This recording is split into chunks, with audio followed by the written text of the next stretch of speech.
Tonight's big stories. Former Senator Antonio Trillanes IV sues Davao Representative Paulo Duterte, Vice President Sara's husband, Mans Carpio, and former Customs Chief Nicanor Feldon for their alleged role in the smuggling of 6.4 billion pesos worth of shabu back in 2017. Chief Presidential Legal Counsel Juan Ponce Enrile backs President Marcos's directive to ban POGOs and goes so far as to say that former President Duterte was ill-advised about them.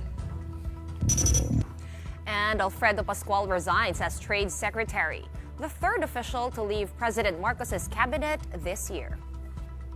Good evening. Welcome to the show. I'm Regina Lay. I'm Pauline Berzosa. And I'm Sean Yao.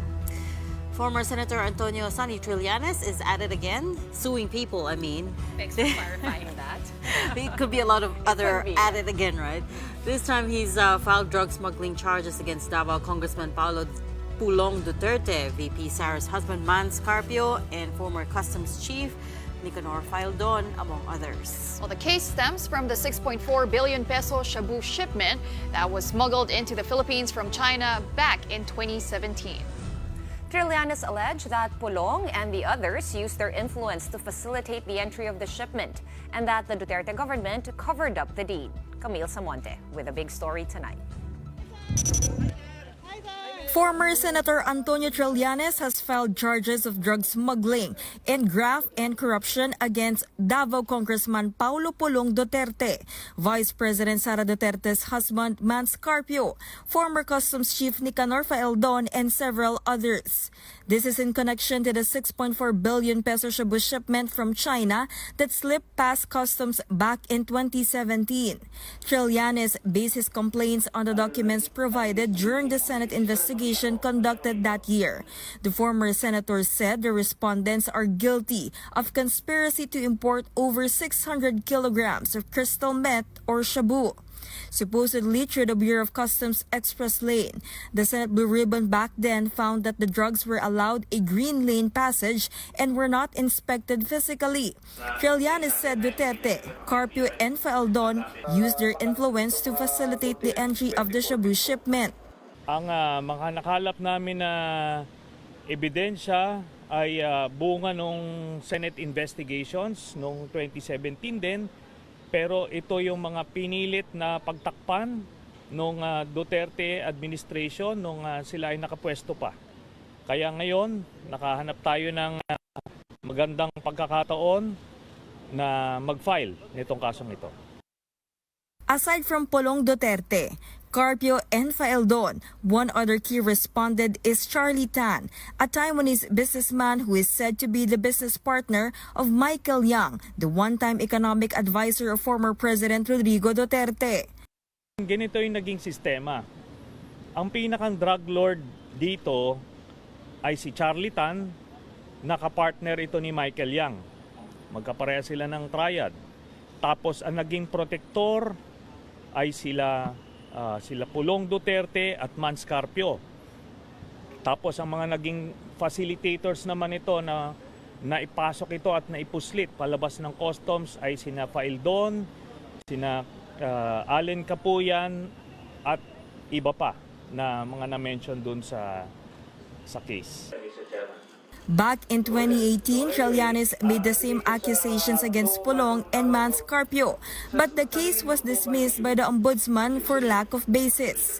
He was then sued for libel because of it. For Congressman Duterte, the latest case is a welcome development, given that he will be able to defend himself in court. He also maintained his innocence and says he is confident that the judicial process will clear his name. The Davao representative is also eager to see some progress in the libel cases he filed against Trillanes. One News is still trying to reach out to Feldon and the others accused. Trillanes, meanwhile, said he will file more complaints against the Dutertes in the coming weeks. For News 5, Camille Samonte, we are One News. Now, staying on Michael Yang, there's now an arrest order out for him, issued by the lower house just this afternoon. The House Committee on Dangerous Drugs cited him in contempt for failing to attend a series of inquiries over a drug bust in Mexico, Pampanga.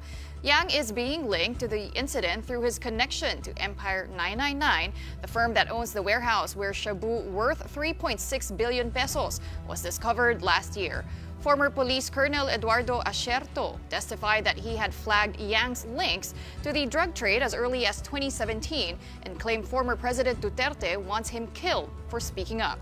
The House is now coordinating with the Bureau of Immigration and Department of Foreign Affairs to track Yang's passport. But records show the ex-economic advisor to former President Duterte flew to Dubai in May. Kasi maaaring lumipat-lipat na rin siya eh. So, kapag merong ganyang alarm, it will now provide us information kung saan nagta-travel ito because he will be using definitely his own passport. A manhunt is also underway for suspended Bamban Mayor Alice Guo. On July 10, more than 2 weeks ago, the Senate Committee on Women and Children cited her in contempt and ordered her arrest for snubbing the upper chamber's probe on POGOs. Senators have now given the PNP an ultimatum to find her soon, else face budget cuts. Hindi po tumitigil ang Philippine National Police sa paghahanap po at kahit wala po itong mga pangungusap po na ito ay magtutuloy-tuloy po ang PNP na sa paghahanap po na ito. Gagawin po ng PNP ang lahat ng makakaya po nila within our powers and authority to bring Mayor Alice Guo and others to the jurisdiction po ng Senate. And while we're on the matter of POGOs, former Senate President Juan Ponce Enrile backs President Bongbong Marcos's directive to ban them completely. Marian Enriquez with the details. Former Senate President and now Chief Presidential Legal Counsel Juan Ponce Enrile also favors banning all POGOs nationwide. I agree with the President. I will kick out POGO in this country. POGO is a money laundering operation. Enrile said this while attending a House hearing about crimes linked to POGOs. He accompanied his daughter, Katrina Ponce Enrile, who is the administrator and CEO of the Cagayan Economic Zone Authority, or CEZA. In an ambush interview, Enrile was asked if President Marcos consulted him about the directive to ban POGOs. However, he refused to provide details. I will not tell you. Oh, okay. That's between him and myself. As a lawmaker, one of the laws Enrile drafted was Republic Act 7922, which established CEZA. He also reviewed the charter for the Philippine Amusement and Gaming Corporation, or PAGCOR. But he claims it never crossed his mind that POGOs would be allowed into the country. That's why Enrile directly criticized former President Rodrigo Duterte's Executive Order Number 13, which paved the way for the proliferation of POGOs in the Philippines. Enrile called the decision to allow POGO operations ill-advised, noting that POGOs are also banned in other countries. They did not study it well. My God, POGO was banned by Cambodia, banned by many countries in Central Asia, and we adopted it here. And why is it that until now, you have POGOs in Banban and Porac, and without PAGCOR being able to control them? Is that a wise decision, wise activity? Besides the Enriles, former presidential spokesman Harry Roque also attended the hearing earlier, where he was again grilled about his alleged involvement with POGOs. Roque had previously denied being the lawyer for Lucky South 99, the POGO hub that was raided in Porac, Pampanga. In fact, he claimed to be opposed to POGOs. I have always been against gambling po. I was raised as a Christian. I do not gamble, not even cards. I have no vices, and I do not approve of POGO. I have said that I hope POGO will completely be banned.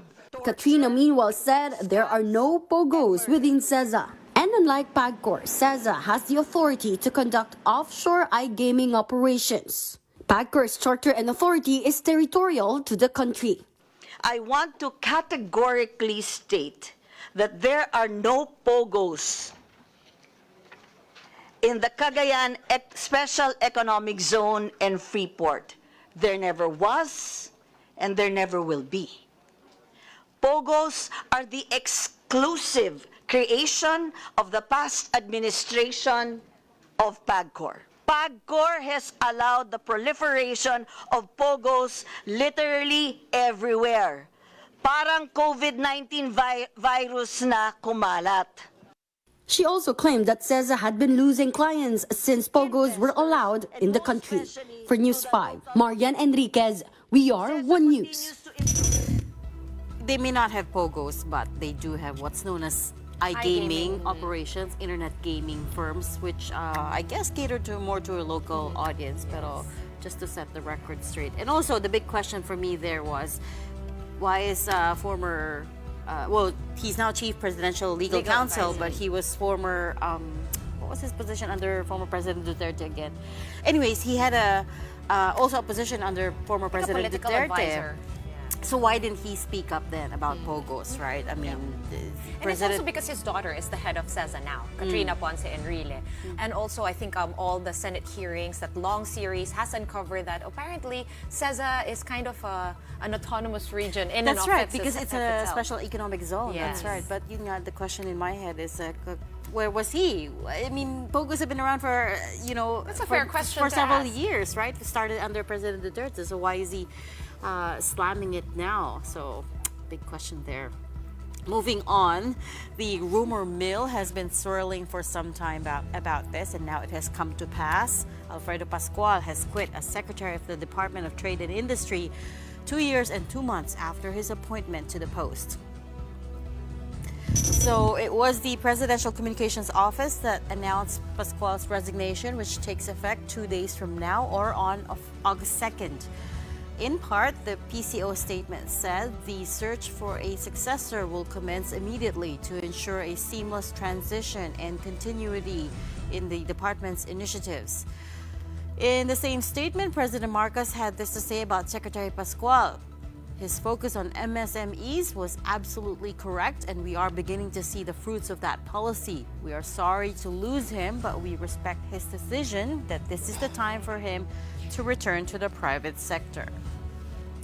And return to the private sector he will, as confirmed by the DTI chief himself. Pascual says that after much reflection, it's time to bow out of government service so he can continue contributing his expertise while being able to spend quality time with his family. Pascual also described his tenure with the DTI as one of the most challenging yet most fulfilling experiences of his career. Before his DTI stint, Pascual served as president of the University of the Philippines. In the private sector, he was an independent director for Megawide Construction, as well as SM Investments Corporation. Okay, You're pop absolutely quiz. right. Wait, pop quiz. I said in the headlines, or you said in the headlines, this is I the did. third It was me. cabinet member to quit the Marcos administration, or to leave the Marcos administration. Who were the other two? Sara Duterte. And? I don't remember. Who was the first one? Oh, you guys don't other remember one? anymore.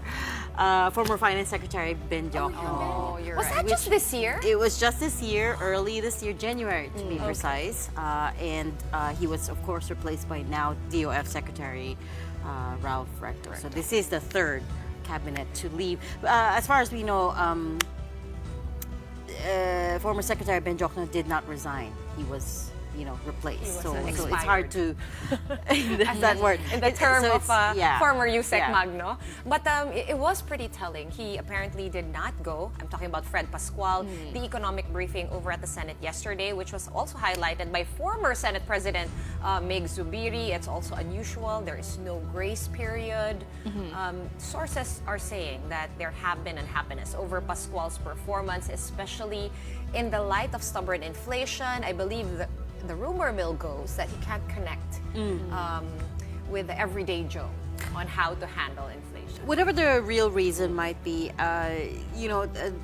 those of us in business reporting have been hearing for quite some time Yes. that Secretary Fred Pascual was maybe potentially being eased out. And it's also very telling that his resignation takes effect August 2nd, so it's a very short turnaround time. That's and on they Friday. have yet Yeah. to name a successor. Typically, if it were an orderly succession, then Malacanang would have named somebody by now, or would have Well, preempted the rumor mill, of course. I'm not resignation. gonna say the names. because this is a news show and we shouldn't be doing that. But there have been like names flying about, right? So it remains to be seen if, that will also push through and come true. And one of the 3 names floating around will in fact be our new trade secretary. We will find out soon enough. All right, meanwhile, the country is on the right track towards building a more peaceful and prosperous Bangsamoro Autonomous Region in Muslim Mindanao, or BARMM, and that's according to President Bongbong Marcos. I'm confident that we are on the right path to building a more peaceful, stable, and prosperous Bangsamoro region as we find responsive solutions to the remaining issues and concerns that still need to be addressed. I am confident that the IGRB shall continue performing and executing its mandate pursuant to the principles and provisions of the Bangsamoro Organic Law. Marcos said this at the turnover of the 3rd Intergovernmental Relations Body, or IGRB, progress report at Malacanang earlier today. The IGRB is the body that facilitates coordination and resolves issues between the national and Bangsamoro governments. It is co-chaired by Budget Secretary Amena Pangandaman, the only Muslim in the Marcos cabinet. Now, during the event, Marcos touted the reforms his government has taken to assist BARMM, including commissioning former Moro rebels to the police force, the granting of amnesties to former Moro combatants, and the turnover of various properties of the national government within the BARMM region. Now, at the event, Secretary Pangandaman also personally handed the President a copy of the 2025 National Expenditure Plan, otherwise known as the budget. At 6.35 trillion pesos, next year's budget is over 580 billion pesos higher than this year's, a record amount. Budget deliberations in Congress will begin next week. We are going to pause for a quick break right now, but right after that, 22 out of 23 senators are now calling for the temporary suspension of the PUV modernization program. The details when we return. Stay with us.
You're still watching The Big Story here on One News.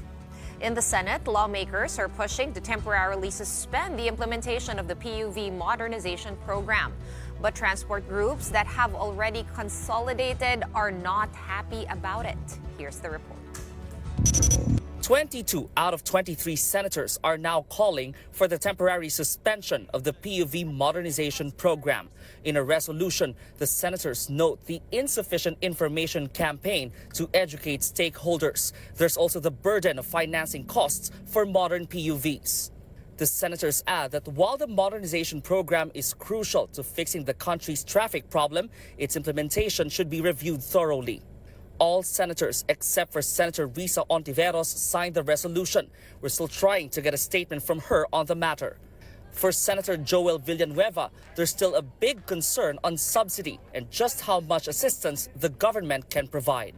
Mismong DBP officials, mismong sila nagsabi na yung amount na, yung amount, 2 million, cost na gusto mong i-push dito sa modernization, napakataas. Ang average, 650 pesos a day. That's absurd. Kaysa naman malubog sa utang, syempre, mapipilitan po yung mga kababayan natin na huminto na lang sa biyahe, kumonte yung babiyahe, mawawala ng trabaho. For Senator Cynthia Villar, it may be worth to try a partial implementation of the program, especially since close to 80% of PUV units nationwide have already consolidated. Partial implementation, di ba? Baka handa na sila Bakit mo naman sila pipigilin kung handa na sila? The model is good. It will be good for the jeepney drivers in the long run. Hindi na sila beholden sa operator nila, ang asosasyon nila, di ba? So pag kumita yon, sa kanila din yon, di-divide nila at the end of the year. So this is a better model, I think. Transport groups that have complied with consolidation are against the suspension of the modernization program. Groups supporting the initiative earlier threatened to go on strike if a suspension pushes through. Hindi ho solusyon ang resolution. Ang solusyon, ipagpatuloy natin ito. Kung may mga butas along the way na may nakita at may mga problema, yun po ang ayusin at bigyan ng pansin ng ating mga senador at ayusin yung problema. On the other hand, groups questioning the legality of the PUV modernization scheme are still waiting on the Supreme Court to act. For News 5, I'm Brian Basa, and we are One News. Well, joining us now to discuss the Senate's proposal is Transportation Undersecretary Andy Ortega, joining us on the line. Good evening, Yusek Ortega. Can you hear me okay? Yeah, good evening. Magandang gabi sa inyo lahat. Okay, so first things first, let's set the record straight. Yusek, senators say that they're citing as one of the reasons to suspend the PUV modernization program. One of the reasons that they're citing is the supposedly high number of PUVs that have yet to consolidate. What is the actual figure at this point? Alam nyo, the final rate is 83%. From low 60s to 70s last year, umabot tayo ng 82%, meaning it's a big majority from the transportation sector that has embraced the program. Yung other 17%, it does not mean that there are 70% who does not want to join the program. It means that there are some, like the two groups, pero meron din kasi iba dyan, wala na talagang plano na mag-consolidate because they have opted maybe to do other business or maybe they've stopped flying or hindi na talaga sila bumabiyahe. So the 82% that is now the consolidation rate is really a big number that has agreed to join the program. Sorry, Yusek, I didn't hear you very well. What is the percentage of PUVs that have consolidated again? Yeah, at least 83%. 83% is a big number. 83%, right. 83%, correct? That's right. Yes, yes. Okay, and that's equivalent to how many vehicles? We're talking of around 150,000 that has consolidated, no? Kasi yung natitirang 70%, it does not mean that there are 70% who post the program. It just means that there are some has opted to decide not to pursue anymore the business of going into transportation. In short, you disagree with the figures that the senators are holding on to. Your point being it's not a high number of unconsolidated PUVs.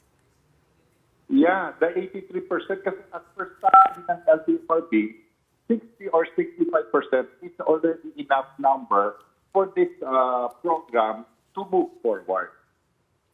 Okay. Nabanggit nga, I don't know, Yusek, if you heard Senator Cynthia Villar earlier, but her soundbite says that she is in favor actually of a partial implementation kasi nga, sabi niya, more than 80%, like you said, have already consolidated and they are ready to go. Is that possible? We know no, na wala pa naman yung resolution from the Senate right now, but is it possible to do a partial rollout? Alam mo, any suggestion is welcome, no? We respect that suggestion of Senator Villar. Pero sa pag-ikot namin sa buong Pilipinas, Luzon, Visayas, Mindanao, big cities, small cities, they are raring to go to this program. Gusto na talaga nilang ma-implement yung programa. They want to go to the next phase, which is to improve further the vehicles, to improve further the system in running the transportation business. So I think for us to roll it nationwide is really an option for us to do. Yusek, you did mention 17% of unconsolidated drivers and operators. Sabi mo, Yusek, some have decided not to pursue anymore and have ventured into other businesses. But there are still a number of drivers and operators who are decrying the lack of support when it comes to implementing this PUVMP. They're citing the high costs. Kasi isang modern jeepney could go as high as 2.4 million pesos. No? So what's the DOTR doing to augment or to I guess help them also with these costs? That's why we increased already the equity subsidy from as low as 160,000 per vehicle. We raised it already to 280,000 for every vehicle that they've acquired. And also we've asked Congress and the Senate to help further in the putting an amount para makatulong tayo sa pagbibili ng mga vehicles ng mga transportation cooperatives. Definitely, it is something that we could work together. The executive, the legislative, we need to give all the support sa ating mga drivers and operators who have formed cooperatives or corporations. The 280,000 is a loan or a subsidy or a grant? What is it, Yusek? Yeah, it's a subsidy. It's not a loan. Alam mo, ang subsidy before it was like 5%. We already raised it to 10%. And in fact, there are pending bills in Congress and in the Senate that would like to help yung mga equity subsidy to our cooperatives. So sana matuloy yung mga batas that are still pending because it's obvious that a lot of people, especially in Congress, are willing to help our cooperatives because we all know that this program is something that we really need, especially for our millions of commuters. Okay, Yusek, Andy, matanong ko lang, no, ang sabi kasi ng mga senador, ang nagyari, just in case some of our viewers weren't caught up, si Senator Raffy Tulfo ay nagko-complain. He was voicing the concerns of yung mga drivers, operators na hindi pa ready for PUV modernization. Ang sabi naman ni Senate President Cheese Escudero ay matagal na siyang tutol dito at sabi niya kay Senator Raffy, mag-file kayo ng resolution. So yun yung nagyari. Ngayon, gusto kong malaman, since mas malapit kayo sa mga groups na ito and you work in the sector, Yusek, Andy, ano nga ba yung mga pervading concerns pa rin ng mga drivers and operators? Panibagong mga concerns ba ito or ito lang ba yung mga ayaw, hindi masaya sa mga terms ng consolidation, yung pagbubuo ng mga kooperatiba? What is the thorn in their side here? Yeah, thanks for that question. Obviously, yung dalawang grupo that has been opposing this program since a few years ago and even up to now, paulit-ulit lang silang sinasabi yung mga problema that is clearly sila lang, paulit-ulit, and they never plan or they will never really join the program. Yun ang reality. But if you hear the 83% gustong sumama, sumama na, and the concerns that are being raised are slowly being addressed. I think ang kailangan natin gawin dito is open communication, looking for solutions to win. In the executive, they in the legislative, and our friends in the transportation sector, kaya natin pag-usapan to, hanapan ng solusyon, but the program must continue because this is something that our commuters deserve. Kailangan na po natin ibigay ito. Matagal na po tayong napag-iwanan ng ating mga malapit na bansa dito sa ating Southeast Asia or Asian region. Right. You're referring to Piston and Manibela, no? Sila po yung nag-file ng TRO sa Supreme Court for this. Are you in constant talks pa rin with these two groups, Yusek Andy, and tuloy-tuloy po ba ang pagnenegosasyon sa kanila to try to reach an agreement? Alam mo, we've talked to them last year, several times, lalo na sila Kamodi. But I think it's clear. It's clear to everybody that they never plan to join the consolidation. I think it's fair to say na hindi talaga sila sasama. In fact, sila yung nagdala sa Supreme Court, di ba? They went to the Supreme Court dahil alam nilang hindi naman papayag po ang gobyerno sa kanilang mga demand.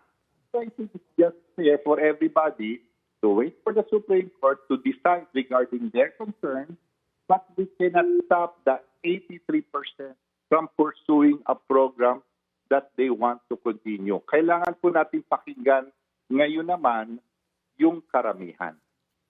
What about the concern, Yusek, that the only firms that will benefit from this are the foreign automakers because majority daw are just imported minibuses that will replace the traditional jeepneys? What are we doing to address that? First of all, that's wrong information. Ang local manufacturers natin has reached almost 60%, meaning majority are local manufacturers. And next, we are open to all. Ibang bansa or local, they can all join the program as long as they follow the standards. In fact, I've been communicating, or have communicated with Francisco Motors, with Carao, and we are awaiting for them to apply. Para pag na-meet yung standards, we will accredit them. But up to now, hindi pa naman po sila nag-apply. So it's unfair to say that we are pro-foreigners. No. We encourage local manufacturers. In fact, we encourage the manufacturers to have the iconic design. We let them decide what to choose. Hindi po kami namimili kung anong klaseng sasakyan. It's their option. It is their right. Yusek, if this resolution does materialize, do you have alternative programs already or plans in mind kung paano po tutulungan yung mga nakapag-consolidate na po? Are you thinking that far ahead already? Unang-una, I cannot even interpret what the suspension means. So to be fair, hindi po namin masabi anong eksakto ang ibig sabihin ng suspension or anong implication.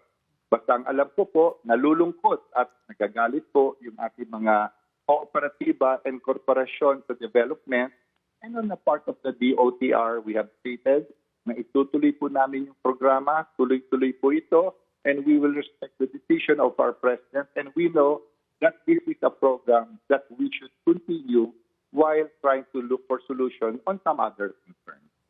Okay, let's just say theoretically, Yusek Andy, no, na hindi na nga sumama yung iba. Let's say we cannot consolidate beyond 83%. Ano po yung magiging option, or can you tell us how the scenario will proceed? So magmo-modernize yung 83%, yung 17% talagang di na ba papayagang mamasada? Or do you remain open to letting those fly certain routes siguro na hindi covered ng mga nag-consolidate? Yeah, tama. First of all, it's their decision. No? Decision po nila na hindi na sumama, so we are respecting their decision. So after April 30, yung pong hindi na-consolidate, wala na po silang karapatan na pumasada sa kalye dahil sa hindi sila na-consolidate. But just to be clear, the consolidation is about the operators. But the drivers, no mga operators that did not consolidate, they can still work. Pwede pa po sila magtrabaho yung ating mga drivers dahil maraming kooperatiba at korporasyon po ay nag-hire ng mga drivers. So it is basically a decision of the operators. So sila po, they have to look for other business. Ang mga iba po kasi, ang alam namin, parang gusto na mag-retire. So if we will look at active operators who opted not to consolidate, maliit lang po talaga na porsyento yun because majority dun sa 70% ay either ayaw na talaga or maybe matagal na rin po silang hindi pumapatada. Okay, we're gonna have to leave that there for tonight. Thank you so much for making time for us, Transportation Undersecretary Andy Ortega. In other news, 8 areas in Cavite are now in a state of calamity due to the oil spill from Bataan. Leaked oil from the sunken empty Terra Nova has reached the coastal areas of Cavite and has affected the municipalities of Kawit, Noveleta, Rosario, Tanza, Naik, Maragondon, Ternate, and Bacoor. These areas have been declared a no-catch zone for all types of shellfish. The provincial government of Cavite is now working on relief assistance to affected citizens and fisher folk. Meanwhile, authorities found a third vessel leaking hazardous material off the coast of Bataan. The Philippine Coast Guard said MV Mirola 1 ran aground near Marivelas, Bataan. The PCG is now investigating the extent of damage the vessel sustained and whether it's only diesel fuel that's leaking. Initial information po ay may diesel din po. The mere fact na hindi din naman po siya motor tanker, it's a motor vessel po. So parang cargo type po siya. May mga naka-drummings po, initial report po is naka-sealed din naman po yung mga drum. But then again, we have to check, we have to verify. At ngayon po, since na-mitigate na natin kahit papaano, na-control na po natin dito sa Terra Nova, magpapalagay na po tayo at gagawa na po tayo ng action. As we speak po, we are now consulting sa mga harbor, sa mga salvor po sir, na pwedeng mag-salvage po nung Mirola 1. Metro Manila may never be flood-free. That's according to the Department of Public Works and Highways. In a hearing by the House Committee on Metro Manila Development, the DPWH and the MMDA agreed it could take a while before an efficient flood control program for the capital is set up. The MMDA said only 30% of the projects under the Flood Control Master Plan has been completed. Until these projects are finished, the MMDA is suggesting the construction of tunnels and water impounding facilities to ease flooding. It also made a push for the relocation of informal settlers in Metro Manila to clear waterways and reduce garbage being dumped in drainage systems. For its part, the DPWH vows to help the MMDA in upgrading its facilities. Kahit po maglinis kami ng mga esteros, kung tuloy-tuloy naman po yung pagtatapon ng basura, pabalik-balik din po nagiging vicious cycle po siya. I think 70%, 70-80%, including dito sa drainage program inside Metro Manila, addressing yung mga basura and yung mga informal settlers natin, kung minsan maano natin. I think 70-80% will have to be able to mitigate the flooding problems in Metro Manila. So that's it for the big story tonight. We are One News, all sides, all the time. Thanks for tuning in. Have a good night.